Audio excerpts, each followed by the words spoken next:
Hi everybody, this is Gary Dean and this is our video report for Thursday, October 20th, 2016. So the market's pretty much ended where they started, but we had some price action today, and it's something that I've been saying where you gotta, there's times that you want to swing for triples and home runs, and there's times you want to swing for singles and doubles. And it's great to be in the big trades when there's a big drop or a big rally, but you're not going to get that all the time. You're only usually going to get it maybe 4 or 5 times a year, and the rest is going to be just kind of weaving in and out. And what you do is you just kind of take little singles and doubles, step out, and wait for the next setup. So today I said that if we got a if we got a drop, once we got anywhere near this the 21 30, what was it, 36, I said, anywhere near here, that you want to look to start scaling out of the short trade if you took it. It went down to the 33, but you can see what happened. It shot right back up again. So this is what I mean by, if you get short somewhere around here and you get a good drop, just take some off. I think from now heading into the elections, this is all we're going to see is just these big moves. Now, it might have a break one way or another. If we get that, I think if we break up, it's a shorting opportunity. If we break down, it may be a buying opportunity.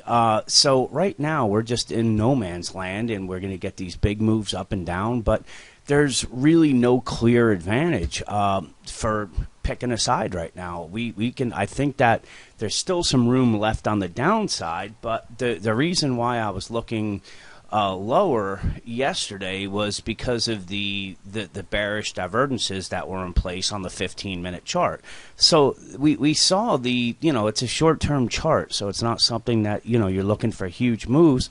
And the S&P went from 2148 down to the 2133, so 15 points.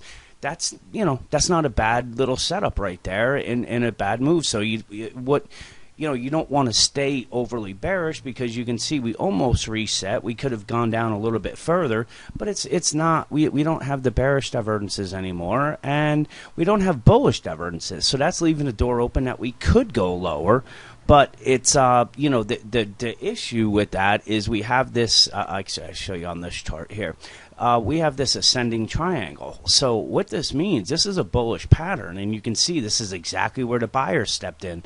So if they jump above, and they're going to have to get above the moving average as well as this high right here, but if they do, this pattern's actually saying that the S&P is heading up to the 2180 area. I don't believe that's going to happen.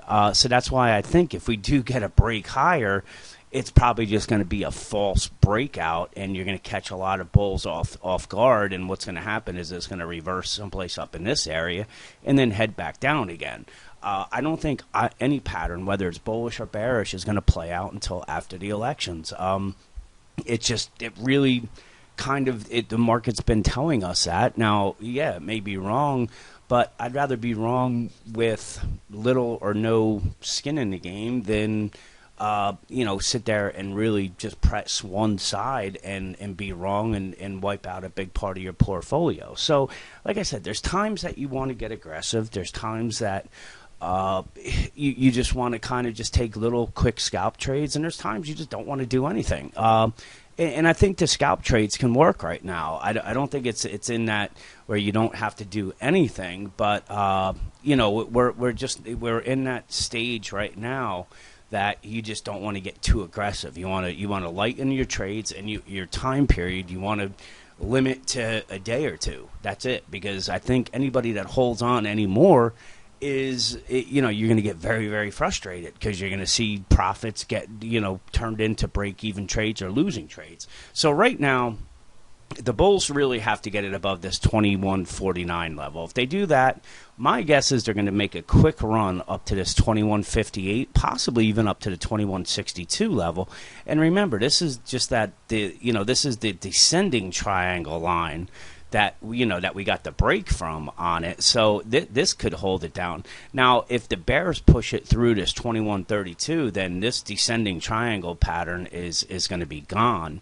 and it's no longer in play. So really, I think the earliest clue on that is going to be a break of the 2137, but really it's going to be this 2133 that if it gets taken out, most likely we're coming down and testing these lows or going lower. So if it heads up, I wouldn't be chasing. That's one thing, and I'd probably be waiting for some divergences to short.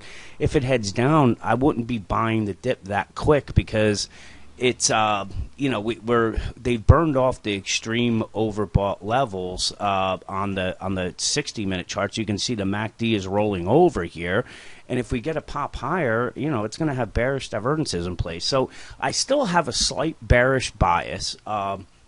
But like I said, it's quick, it's small. Don't look for home runs. If you get a quick move and you have some profits, take them. There's going to be a time and a place to get more aggressive, and that's where the big money's made. But, being a successful trader, I think you have to know, when to be aggressive and when not to be aggressive, because if you're going to be aggressive on every one of your trades, you're going to lose. That's going to be just like you're in Atlantic City or Vegas. And one example that I give out a lot is, when you're in Atlantic City or Vegas, they don't give you a room when you lose. They give you a room when you win because they want you to keep gambling because they know that you're going to lose. You're going to lose eventually. Same thing. If you keep pressing your bets and going all in and having to be in every single day, you're going to eventually lose because it's like gambling and you're just not going to be right all the time. So you take these time periods when there's a little uncertainty. There's no really huge risk reward in play there, and what you do is you take small trades, just take little ones, and then go golf, go shopping, go do what you want, but just don't sit in front of the computer and try to find a trade. So again, the bulls push above here, above that 2149 area. I believe that we're heading up to the 2158, possibly even a 2162.